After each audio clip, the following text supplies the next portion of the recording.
Hey guys, hope you absolutely fine. So let's start the video start होने से पहले मैं बता दूं, ये जो घटना है बिल्कुल भी काल्पनिक नहीं है। ये पूरी तरह से सच्ची घटना पर आधारित है। लेकिन इसका मतलब ये नहीं कि ये सच्ची घटना पर आधारित है तो इसको हम भी ट्राई करेंगे। इसको ट्राई करते वक्त आपकी गांड पे लात पड़ने का प्लस स्कूल से सस्पेंड होने का फुल संभावना है। तो कृपया इसे अपने रिस्क में ट्राई करें। बाकी वीडियो में आगे बढ़ते हैं। तो वीडियो स्टार्ट होने से पहले हमें थोड़ा पास्ट में जाना पड़ेगा। देखो, मैं हूँ अभी 12th पास आउट, जिसमें से मैंने 10th तक पढ़ाई प्राइवेट स्कूल में किया एंड 11th 12th को गवर्नमेंट स्कूल में। बिकॉज हमारे प्राइवेट स्कूल में 10th तक की क्लास थी, अदरवाइज मैं आगे की स्टडी भी वही करता। हाँ, तो ऐसा है कि 10th तक आते आते मैं थोड़ा सेल्फ डिपेंड हो गया था। मतलब घर से पैसे मांगना बंद कर दिए थे और अपने खर्चे खुद उठाने लग गया था। बिकॉज मैं तब भी यही काम करता था जहाँ भी कर रहा हूँ। तरक्की के नाम में खाली पेमेंट बढ़ा है। हाँ, तो लगभग मैं यहाँ 9th से काम कर रहा हूँ। बिकॉज मैं हूँ एक मिडिल क्लास बच्चा, और ऐसा मेरी फैमिली को लगता है कि हम मिडिल क्लास हैं, लेकिन मुझे पता है कि हम शुद्ध गरीब है। मैं तो कहता हूँ गरीब से भी एक लेवल नीचे है। बिकॉज देखो, गाड़ी के नाम पे हमारे पास नूना है और जमीन जायदाद के नाम पे हमारे पास 1 बीघा खेत है। 1 बीघा भी ज्यादा बोल दिया, 50 से 55 डिसमिल होगा मैक्स टू मैक्स, जो कि सिटी से बहुत दूर है प्लस मेन रोड से बहुत अंदर है। और इसीलिए मैं अपनी फैमिली को ज्यादा प्रेशर नहीं डालता कि मेरे लिए बाइक लो, मेरे लिए फोन लो। बिकॉज जितनी उनकी औकात है मुझे हमेशा उससे ज्यादा दिया है। तो अब मैं उनको क्या दोष दूं। शायद टॉपिक से हम भटक रहे हैं। हाँ, तो टॉपिक क्या था। देखो, 10वीं के बाद जो हम लड़कों ने ग्रुप बनाया कि अब कौन से स्कूल में जाया जाए, फिर सब लोगों का सलाह लेते हुए हमने गवर्नमेंट स्कूल में एडमिशन लेने का तय किया, जो कि सबके घर के लगभग पास में ही था। फिर क्या, हम सब लड़कों ने स्कूल में दाखिला करा लिया और अपनी आगे की पढ़ाई प्रारंभ कर दी। तो स्कूल में एंटर होते ही कुछ नए दोस्त बन गए और उनका हाल चाल रहन सहन पूछते पूछते पूरा साल निकल गया। फिर आता है हमारा 12th क्लास। देखो, जितने भी डफर स्टूडेंट थे, मतलब एकदम डम स्टूडेंट थे, वो 11th में ही रुक गए थे। मतलब ऐसा लगा कि क्लास में भजिया छलने वाला छन्नी डाला और जितने भी डी ग्रेड के स्टूडेंट थे उनको छान के बाकी बच्चों को 12वीं में फेंक दिया। तो अब जो है मेन वीडियो यहाँ से चालू होगी। चलो भाई,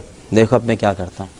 देखो भाई, मैं जो था वो शुरू से ही एक एवरेज बच्चा था, चाहे तुम पढ़ाई के मामले में ले लो या लुक्स के मामले में। लुक्स में जो है मैं थोड़ा घटिया था। मतलब तुम 10 में से रेटिंग दोगे तो मैं -1 में आऊंगा। अब सोचो, मैं अपने नजर में -1 हूँ तो सामने वाले की नजर में क्या हूँ। अच्छा लो ना, मैं तुम्हें एक सीक्रेट बताता हूँ। अगर तुम्हें अपने आप को मोटिवेट करना है लुक्स के मामले में, तो तुम अपने से किसी भद्दे स्टूडेंट को देखो। एग्जाम्पल के लिए मैं अपना ही बताता हूँ। मेरी क्लास में एक छपरी टाइप का लड़का था, जिसके बाल थे रंग बिरंगे थे, एकदम लालम लाल। हाथ में आया बाया धागा पहन रखा था, गले में चैन पहन रखा था, वो भी ब्लेड वाला। भाई पर्सनल एक्सपीरियंस से बता रहा हूँ, जब मैं ऐसे लोगों को देखता हूँ ना, तो मैं यही सोच के खुश हो जाता हूँ कि मेरे से भी घटिया मानव यहाँ एग्जिस्ट कर रहे हैं। हाँ, तो जैसा कि मैंने बताया कि मैं एक एवरेज बच्चा था और लुक्स में -1 होने की वजह से मैं किसी लड़की को देखता भी था तो उसे पता नहीं चलने देता था कि मैं उसे देख रहा हूँ। तो ऐसे ही मैं एक लड़की को अंदर ही अंदर पसंद करता था, जो कि मेरे ही क्लास की थी। इवन वो जस्ट मेरे आगे बैठती थी। अब वो मेरे आगे कैसे बैठती थी ये भी सुनो। हम लोग स्टार्टिंग से ऐसा नहीं बैठते थे कि आगे लड़कियां बैठेंगी पीछे लड़के बैठेंगे। इस सिस्टम को जो है हमारे सर ने लागू किया था। क्यों, वो भी सुनो। हुआ ये कि 12th की हमारी स्टार्टिंग डेज में स्कूल में डॉक्टर का फ्री कैंप लगा था, जिसमें तुम्हें नॉर्मली डॉक्टर के पास जाना था और अपनी दिक्कत बतानी थी, जिससे वो तुम्हारे सिचुएशन के हिसाब से तुमको दवाई वगैरह देते। तो कैंप जो था वो स्कूल के ग्राउंड में लगा था। तो हमारी पूरी क्लास ग्राउंड में चली गई और हम ग्राउंड में पहुंचे थे, उतने में डॉक्टर ने बोल दिया कि सब लड़के राइट में हाइट वाइज खड़ा हो जाओ। एक तो भाई मुझे हाइट वाला सिस्टम समझ नहीं आता। मतलब क्या बिगाड़ा तुम्हारे बौने लोगों ने। और मुझे इतनी चिढ़ इसलिए आती है क्योंकि मैं अपने क्लास का बौना हूँ। तो बौना होने के कारण मैं सबसे पहले डॉक्टर के पास चला गया। फिर डॉक्टर ने सबसे पहले मेरी हाइट नापी, फिर वेट देखा, फिर पूछा कि तुम्हें क्या दिक्कत है। अब देखो, मैं अपनी प्रॉब्लम लेके गया था कि मुझे हल्की से धूल में जुकाम हो जाता है। अब ये मैं उनको बोलने ही वाला था, उतने में पीछे से आवाज आती है कि सर मुझे कैंसर है, मुझे पीलिया है, मुझे बवासीर है और ना जाने क्या क्या। मतलब कुछ बीमारियों के नाम तो मैंने पहली बार सुने थे। अब देखो, पीछे वाले लौंडों ने तो इसको मजाक के पर्पज से बोला था, लेकिन डॉक्टर ने इसको सुन के सीरियस भी ले लिया और जाके हमारे सर से कंप्लेन कर दी कि आपके लौंडे बड़े हरामी हैं। अब सर को ये सुन के अच्छा नहीं लगा। उन्होंने अपने मित्रगण के साथ बैठक बिठाई और सोचा कि हमारा क्या करना है। फिर पता नहीं उनको किस महापुरुष ने आइडिया दिया कि इनको जो है लड़कियों के बीच में बिठा दो। बीच में मतलब आगे 3 लड़की रहेंगे, पीछे 3 लड़के, फिर पीछे 3 लड़की, जिससे जो है थोड़ा नर्वस भी रहेंगे और इनका मुंह भी बंद रहेगा, जिससे बकचोदी में नहीं कर पाएंगे। लेकिन हमारे भोले भाले सर को ये नहीं पता था कि हम फ्लर्टिंग भी अच्छी खासी कर लेते हैं। हाँ, वो बता कि सब सिग्नल हैं। अब हमारी किस्मत देखो, जहाँ मैं और मेरे 2 दोस्त बैठे थे उसके जस्ट आगे बैठी थी मेरी क्रश अपने 2 फ्रेंड के साथ। देखो, हम में से जो एक था वो लड़कियों से बात करने में बिल्कुल भी नहीं शर्माता था, जब तक उसकी क्रश उसके सामने ना आ जाए। फिर ऐसा करते करते उनके साथ जो है 1-2 हफ्ता बीत गया। अब इस 1-2 हफ्ते में मेरी भी मेरी क्रश के साथ थोड़ी बहुत बातचीत होने लगी। मतलब उतनी भी नहीं, मतलब हाय हेलो नॉर्मल टाइप का। होता ये था कि हम लोग आपस में अपना बात करते रहते थे और बीच में जोक निकल जाता था, तो उसको सुन के जब वो लोग हंसने लग जाते थे। अब जब वो हंसती थी तो और भी प्यारी लगती थी। फिर एक दिन मुझे उसका नाम पता होने के बावजूद मैंने उसको सामने से पूछा कि तेरा नाम क्या है। देन उसने अपना नाम बताया और उसका नाम जो है थोड़ा लंबा था और मैंने उसका शॉर्ट फॉर्म भी सोच रखा था। फिर मैंने उसको बता दिया कि मैं तुम्हें शॉर्ट फॉर्म में ये बुलाऊंगा। फिर ये सुन के वो थोड़ी हंसने लग गई, जिससे मुझे लगा कि उसको नाम अच्छा लगा है। फिर 1-2 हफ्ते और गुजरने के बाद मैंने अपने एक दोस्त को बता दिया कि भाई मुझे एक लड़की पसंद है। फिर उसने बोला कि भाई मैं गैस करूँ कौन है। मैंने बोला बता भाई। फिर उसने उसी लड़की का नाम बताया। अब ये सुन के मैं शौक हो गया, बिकॉज मैंने किसी को नहीं बता रखा था। फिर मैंने उससे पूछा कि भाई मैंने तो किसी को नहीं बताया, तुझे कैसे पता चल गया। उसने बोला भोसड़ी के बचपन से तेरे साथ हूँ, तेरी रग रग से वाकिफ हूँ। दरअसल ये और मैं जो है 10वीं तक एक ही स्कूल में एक ही साथ पढ़े थे और यहाँ भी एक ही साथ एक ही सेक्शन में। तो मैंने बोला भाई अब तो पता चल गया है तो कुछ करके बात चला, उसको मेरी फीलिंग बता। उसने बोला ठीक है लेकिन थोड़ा वेट कर। अब मैं रुका रहा पता है कब तक, बोर्ड एग्जाम को मात्र 2 महीने बचे थे। फिर ये भोसड़ी का एक दिन एकदम चौड़ में आता है और बोलता है कि भाई चल आज अपन प्रपोज कर रहे हैं। मैंने बोला लमड़े, बोर्ड के एग्जाम को मात्र 2 महीने बचे हैं। तो पता है क्या बोलता है, तू कौन सा उसे स्कूल बंक करा के उसको घुमाने ले जा रहा है। मैंने बोला ये भी सही है वेंचो। तो हमने उसको सही टाइम देके सही जगह देके प्रपोज कर दिया। अब रिजल्ट क्या आया होगा उसके लिए तुम्हें पार्ट 2 का वेट करना पड़ेगा। तो आज के लिए इतना ही, मिलते हैं नेक्स्ट पार्ट में, तब तक लिए बाय बाय। जाते जाते चैनल को सब्सक्राइब कर लेना, वीडियो को लाइक कर देना और इंस्टा में फॉलो कर देना।